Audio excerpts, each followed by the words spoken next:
कि योगी जी जो हैं, अब 2024 में इलेक्शन होंगे। मोदी जी तो अब रिटायर्ड के टाइम पे हैं, क्योंकि उनको अब पीएम नहीं वो रखा जाएगा, क्योंकि उनकी एज हो गई है। मैं तो ये चाहूँगी, ना मुझे बीजेपी से कोई मतलब, ना कांग्रेस से कोई मतलब, ना किसी और पार्टी से मेरे को मतलब है।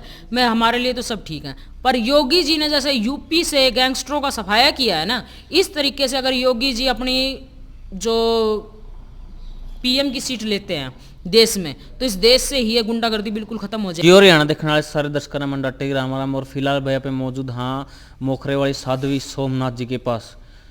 तो इन्हें आप पूछें जो ये कभी कमेंट आई है वीडियो पर, उनका क्या रिप्लाई देना चाहूँगी।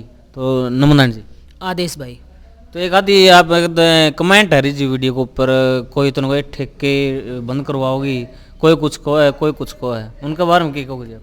भाई मैं क्यों ठेका बंद करवाऊंगी? मैं तो जब मैंने ये झाड़े लगाने शुरू करे थे और केसरमल बावरी की जब मैंने सिद्धि ली थी दारू छुटाने की, तो उस टाइम मेरे दिमाग के अंदर ये सोच थी मेरी कि भाई मेरे को नशा खत्म करना है। उससे ठेके बंद हो या सुल्फा गांजे की दुकानें बंद हो या चिट्टा स्मैक की दुकानें बंद हो, मुझे कोई फर्क नहीं पड़ता। मेरा काम है देश से नशे को हटाना, और उसमें मैं लगी हुई हूँ और सक्षम भी हूँ और पार भी उतर रही हूँ। तो आपने एक मामला और देखा होगा जी, जो चांदनी भगतनी का है, वो खरगोश निकाला है, जादू काला जादू करा है, मतलब जो भी करा है, और रिश्ते भी करवाओ जी वहाँ। तो ये क्या मामला है, सच है? देखिए जी, मैंने आपकी वीडियो देखी थी और मैंने और भी चैनलों पे उसका इंटरव्यू देखा है। मैं उसके बारे में एक बात कहना चाहूँगी कि उसने ये कह रखा है मैंने 150 रांडों की शादी करवा दी।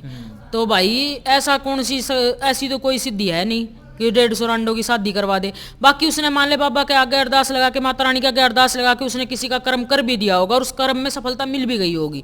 पर उसने एक इंटरव्यू जो कि दे रखा है वो बिल्कुल आंखों का धोखा है कि खरगोश उसने निकाल, पेट के पास उसने खरगोश बैठा रखा था और उस डब्बे को आगे करके और खरगोश निकाल के दिखा दिया। इस आंख का धोखा तो भाई जे 10-10 रुपया में ताली बजवा कर कदे झाड़ू निकाले हैं, कदे गुलाब का फूल निकाले, कदे कबूतर निकाले हैं, इस तरीके की पब्लिसिटी तो ये भी कर सके हैं। बाकी ये सब झूठ था, ऐसा कोई कुछ ना निकाल सकता। मैंने अपनी जान में तो जितनी विद्याएं हूँ है ना, सारी विद्याओं की मैंने सिद्धि कर ली, पर अभी भी मैं इतनी सक्षम नहीं हूँ कि कबूतर बंदर ये निकाल दूं, और ना ही कोई निकाल सकता है। ये सिर्फ आंखों का धोखा और दुनिया को बेवकूफ बनाने का काम है, ऐसा कुछ नहीं होता। जादू तो कई हैं जी, जैसे नींबूदर हैं, सम्राट जादूगर है, उस तो बड़ा कोई जादूगर ना हुआ होगा ऑल इंडिया में। विदेशों की तो मैं कहूँगी नहीं, ऑल इंडिया में भाई वो भी आंख का धोखा ही करा है। वो कौन से सचमुच में दिखा हुआ है, और उससे बड़ा ना कोई होगा ना है। ठीक है, अपने आप बीच में से काट देता है वो, ठीक है, और वो पता नहीं क्या निकाल दे, ठीक है। पर वो भी अब अगर इस तरीके की पब्लिसिटी उसने करनी होती तो वो भी आज मीडिया में पाता, पर ऐसा कुछ नहीं, क्योंकि उसको पता है कि वो आंख का धोखा कर रहा है और जनता हर चीज़ को समझती है। ऐसा कुछ नहीं है कि उसने खरगोश निकाला, ये सच था। जैसे कई मैंने देखे हैं जी काला जादू कर रहे हैं, नींबू रख लेंगे चारों तरफ, तो नींबू ऊपर कैसे उठ के जी अपने आप? देखो भाई, मैंने तो ऐसा कोई देखा ना है। मैं नाम नहीं लूँगी क्योंकि फिर वही कंट्रोवर्सी वाली बात हो जाएगी, क्योंकि फिर वो मेरे खिलाफ बोलेगी, मैं उसके खिलाफ बोलूँगी, यही हो जाएगा। मैंने एक भगतनी की वीडियो देखी थी, उसने यूं करके 2 हड्डी ले रखी हैं और यूं करके और उन्होंने नू ऊपर ठाव है, नू ठाव है। उसी पे एक कॉमेंट आया था कि मैडम जी किसको बेवकूफ़ बना रही हो, तागे बांध रखे हैं नींबू के अंदर।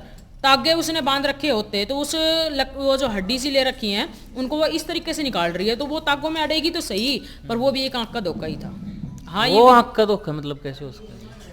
एक कोई मतलब जैसे चीज लटका के हम बांधेंगे उठाएंगे तो फिर दिखे तो वो क्या होता है नजरबंदी, वो भी एक विद्या होया करे। उस विद्या के कुछ मंत्र होया करे, उन मंत्रों को, उन सिद्धियों को हम करते हैं तो जो हम आपको दिखाना चाहेंगे, यानी मेरे पास तो है नहीं भाई ये विद्या, जो हम मंत्र, जो चीज़ें हम आपको दिखाना चाहेंगे आपको वही दिखेगा। नज़रबंदी उसको बोलते हैं, और नज़रबंदी की भी एक सिद्धि होया करे, तो वो नज़रबंदी ही की जा रही है, बाकी ऐसा कुछ नहीं होता। एक ही ये जो इस तरीके के करे हैं ना, कबूतर निकाल दे, खरगोश निकाल दे, नींबू निकाल दे हैं, ऊपर नीचा तक ये कर दे हैं, ये इनका एक कंपटीशन कराया जाए और वहाँ जितने निकालने वाले हैं उन सबको इकट्ठा किया जाए, और इकट्ठा करने के बाद ये कंपटीशन किया जाए कि भाई अब आप ये करके दिखाओ। उस टाइम वो करके दिखाते हैं तो एक अलग से टास्क दिया जाए, अगर भाई आप ये करो, उनके कहे हुए टास्क को मत करो, आपके कहे हुए टास्क को वो करते हैं और उसमें सफलता होती है तो मान लेंगे भाई आपका धोखा नहीं है, वैसे आपका ही धोखा है।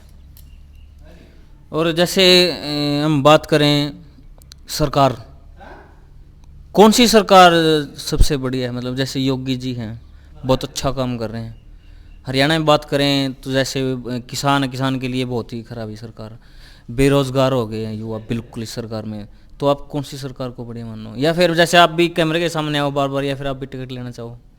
ना तो भाई अपन टिकट चाहिए और ना अपन टिकट का बारे में कोई ज्ञान, ठीक है, और ना हम इतना पढ़ा लिखा भाई, क्योंकि इसमें राजनीति करने के लिए भी दिमाग और पढ़ाई दोनों चीज़ चाहिए। पर फिर भी मैं एक बात कहना चाहूँगी कि योगी जी जो हैं, अब 2024 में इलेक्शन होंगे, मोदी जी तो अब रिटायर्ड के टाइम पे हैं, क्योंकि उनको अब पीएम नहीं वो रखा जाएगा क्योंकि उनकी एज हो गई है।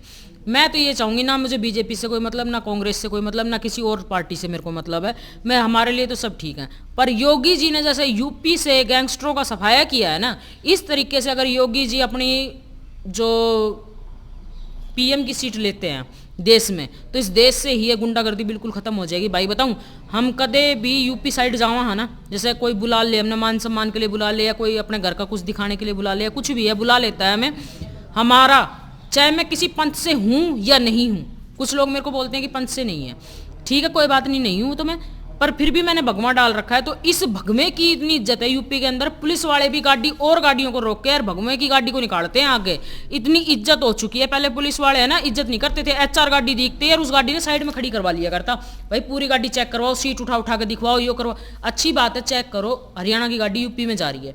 पर अब ऐसा होगा योगी जी की मैं तो बहुत ही धन्यवाद करना चाहूंगी कि जो आदमी कुछ भी गलत सामान लेके नहीं जा रहा है या गलत सामान लेके जा रहा है, भाई इन चीज़ें की रैकी होया करे, पहले तो पता चल जाए भाई इस गाड़ी में ये सामान जा रहा है, ठीक है, पर भगवे में जो जा रहा है उस आदमी को बाइज्जत वहाँ से निकाला जाता है, यूपी में आराम से पहुँचाया जाता है, और यूपी से हरियाणा की तरफ उसको आराम से भेजा जाता है।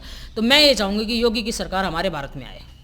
बिल्कुल, मतलब योगी को जो आप मतलब जो पूरे मतलब सभी ऐसे कमेंट भी आए तो ठीक है, योगी के जो खिलाफ है, जैसे पीएम के पद के दावेदार होने चाहिए, मतलब होना ही चाहिए पीएम। दावेदार नहीं, योगी जी आएंगे, अपने सेंटर में योगी जी की सरकार आएगी, और मैं तो ये चाहती हूँ, बाबा से यही दुआ करूंगी कि हमारे देश के अंदर सनातन धर्म को आगे तभी बढ़ाया जा सकता है, भगवान को तभी आगे लहराया जा सकता है जब योगी जी सेंटर के अंदर आएंगे, और तभी ये गुंडागर्दी खत्म होगी। जो चारों तरफ जो ये फैल रहा है ना, कभी मेवात में दंगे हो रहे हैं, कभी कुछ हो रहा है, कभी कुछ हो रहा है, ये इन सब को खत्म करने का मेन जरिया योगी जी हैं। अगर हमारे सेंटर में आके बैठ गए तो सब कुछ ये गुंडागर्दी खत्म, देश एक बहुत खुशहाल हो जाएगा और हर एक कानून को सही तरीके से सुचारू रूप से चलाया जाएगा।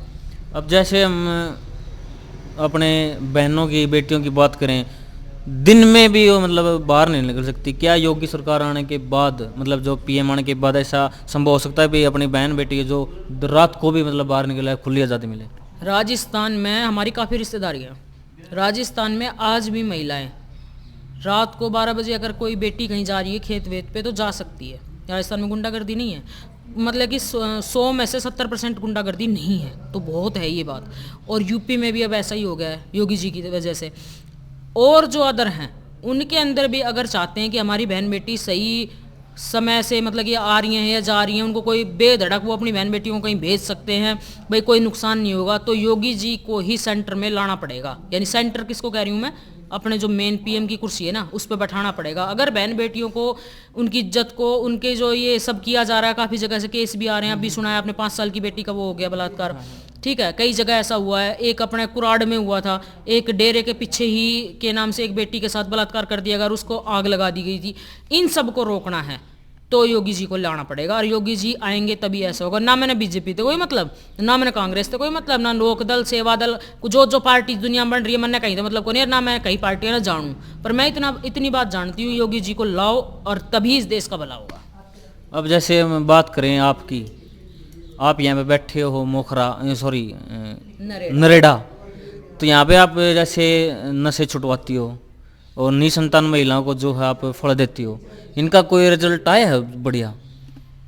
भाई निसंतान महिलाओं की जो महिलाएं आती हैं उनके जिनके बच्चे हो चुके हैं, एक तो कोई भी वीडियो बनवाने के लिए तैयार नहीं है, वीडियो वो बनवाएंगी तो अपने बच्चों की बनवाने के लिए तैयार है, खुद की बनाने के लिए तैयार नहीं है। दूसरी बात, अपना एड्रेस बताने के लिए तैयार नहीं है, पता नहीं क्यों तैयार नहीं है, वो जाने, उनका काम जाने। बाकी 8000 महिलाओं में से 4-4,500 महिलाओं के बच्चे पेट पड़ चुके हैं और पैदा भी हो चुके हैं, और वो धूने पे दुका के भी ले गई हैं, क्योंकि नियम ऐसा 100 महीने का बच्चा हो जाएगा तो धूने पे दुका के लेकर जाना पड़ेगा। दूसरी बात ये है, दारू वाले 60,000 आदमियों का मेरे पास लिखित में रिकॉर्ड मौजूद है, और उनसे मैं आपकी बात भी करा सकती हूँ अगर आप करना चाहोगे। और एक बीमारियों का झाड़े का 90% रिजल्ट है, 10% उनके कर्म भी हो जाते हैं। वो लोग इंटरव्यू भी देते हैं, पर किसी टाइम आप होते हो, किसी टाइम नहीं होते। बाकी बाबा की दया खूब मौज हो रही है, और बाबा की दया सबका आराम भी हो रहा है। बीमारी जैसे कोई भी एक बीमारी का नाम बता दो, जैसे किस प्रकार की बीमारी हो जो झाड़ा लगाती हो आप? महिलाओं के गुप्त रोग, जैसे कि पेट में गांठें हो जाना, या कोई और समझ जाएंगी महिलाएं जो मैं बताना चाहती हूँ, घुटनों में दर्द और अल्सर, माइग्रेन, कोई गांठ होगी है शरीर में, कोई है मतलब कि घुटनों में किसी के दर्द है, बिल्कुल चल नहीं पा रहे हैं, उनके 100 में से 90% आराम जरूर होगा बाबा की कृपा से। बबूती है भाई अपना कन तो और किम दवाई भी को नहीं, और अपनी बबूत ने कदे चेक भी करवा सकें, इसमें गोली गाली मिला रखी है कुछ भी मिला रखा है तो चेक करा लो। तो जैसे हम बात करें नहीं संतान महिलाओं की, डॉक्टर भी मतलब कई बार ऐसा केस आ जाए कि डॉक्टर भी नहीं कर पाते, तो क्या झाड़ा से मतलब हो सके संभव? भाई जिसकी मैं उपासक हूँ जति गुरु गोरखनाथ, उनका जन्म भी विभूति से हुआ है, तो वो कैसे हुआ? ग्रंथ में लिखा हुआ है गोरखनाथ का जन्म दादा मछिंद्र नाथ ने सरस्वती ब्राह्मणी को बभूति दी थी, बभूति से जति गुरु गोरखनाथ ने जन्म लिया था, तो वो कैसे हुआ? तो वो भी झूठ है, फिर वो भी झूठा है। अगर हमारा झाड़ा झूठा है तो गोरखनाथ का जन्म भी झूठा है, और गोरखनाथ है ही नहीं, फिर क्यों ये डेरे के महंत बने बैठे हैं, ये क्यों गोरखनाथ को पूज रहे हैं? जब बाबा का जन्म बभूति से हो सकता है तो यहाँ आने वाली धूने पे जो महिलाएं उनको संतान क्यों नहीं दे सकता जति गुरु गोरखनाथ? और देता भी है और होती भी हैं। अगर 100 लेडीज आ रही हैं तो 70 यहाँ से खुश होके ही जाएंगी भाई, 30 उनके कर्म हो जाएं भाई, कुछ कर्म भी आगे अट जाएं। तो लास्ट में आप हमारे दर्शकों को क्या संदेश देना चाहोगे मैम? मैं दर्शकों को या जो भी इस चैनल के माध्यम से इस वीडियो को देखेगा उन सभी से मैं ये बात कहना चाहूँगी कि भाई जो जनता में ये कबूतर निकालना, बंदर निकालना, ये नींबू चलाना, ये चलाना, वो चलाना, इस तरीके के पाखंड में ना पड़ो, और बाबा की दुआ से मान ले बाबा के आगे या माता रानी के आगे उसने अरदास लगाई चांदनी भगतनी ने तो किसी के रिश्ते हो भी गए, ठीक है, पर इस तरीके का कुछ कोई सिद्धि ना हो। इस तरीके की सिद्धियाँ होती हैं किसी को ठीक करना, तांत्रिक क्रियाएँ हटाना, ओपरा पराया हटाना, निसंतान महिलाओं को फल देना, नशे को दूर करना, ये इन सब चीज़ों की विद्याएं और सिद्धि होती है, और इन सबको ये एक है भी ग्रंथ में भी लिखी हुई बातें हैं। बाकी चाहे इस तरीके का पाखंड मैं करती हूँ या कोई और करता है तो उसके पास बिल्कुल ना जाए, अपना समय और पैसा बिल्कुल बर्बाद ना करें, अपने घर बैठें अपना कहीं भी इलाज कराएं, पर पाखंडियों के चक्कर में ना पड़े। बाकी योगी जी का जो मैंने कहा है उस बात पे एक बार वीडियो में मेरे को पता है एनटी भी देखेंगे और योगी जी के जो कि समर्थन में वो भी देखेंगे, पर मैंने जो बात की ये वीडियो को ध्यान से सुनना कि मैंने कहा क्या है, तो आपके समझ में आ जाएगा कि मैं किस जरिए क्या कहना चाहती हूँ कि योगी अगर अपने सेंटर में पीएम की जगह पे बैठते हैं तो हमारे देश का भलाई होगा, नुकसान नहीं होगा। कमेंट में तो कई कमेंट आए सब भगवान है, ये जो भगवा पहन रहे सब पाखंडी हैं। भाई सब तो नहीं, हाँ 10% पाखंडी हैं। स्टेशन वाला जो महाराज हो है ना, जो स्टेशन पर पड़ा रहे हैं सुल्फो दारू पी के यो करके, उन्होंने तकरीबन भगवे को बदनाम कर रखा है। ठीक है, मैं मानती हूँ इस चीज़ को, जनता क्योंकि रेल पे ज़्यादा सफ़र करे जनता, तो वहाँ देखती है कि साधु भगवा पैर कर पड़ा है, लैटरिन कर रहा है, बाथरूम कर रहा है कपड़े के अंदर ही, सुल्फा गांजा पी के उसको होश भी नहीं है क्या बोलना है क्या ना करना है, तो उस कारण से भगवा बदनाम हो रहा है। बाकी सनातन धर्म में जो बैठे हैं साधु, आज भी ऐसे साधु बैठे हैं, ऐसे मंदिरों में डेरों में साधु बैठे हैं जिनके दर्शन मात्र से ही सब कुछ भला हो जाता है। पर भाई 10% जो साधु बेकार हो रहे हैं उन्होंने सारे साधु बर्बाद कर दिए, तो उनका कह सकते हैं और उनको सुधार भी कह सकते हैं। कुछ तो स्टेशन वाला मोटा तो ये बन जाए हैं, घर तो दुखी होगा, बहू तो दुखी होगा, बड़का दुखी होगा, तो भगवों पैर ले हैं अपना चल भाई सुल्फागान जो मिल जाए वो फ्री में पीना है और अपना पियो और ऐस करो, गृहस्थी तो दुखी होकर पैर ले हैं, तो इस तरीके से भी चल रहा है। बाकी भाई जिसने भगवान पैरा है और जो सच्चे साधु हैं उनके वहाँ कोई जाता है, कोई आशीर्वाद लेता है तो काम भी होते हैं। चलो भाई, ये थे अपने साथ साध्वी जी, सोमनाथ जी। तो वीडियो ना करियो ज़्यादा से ज़्यादा शेयर। जय जवान जय किसान।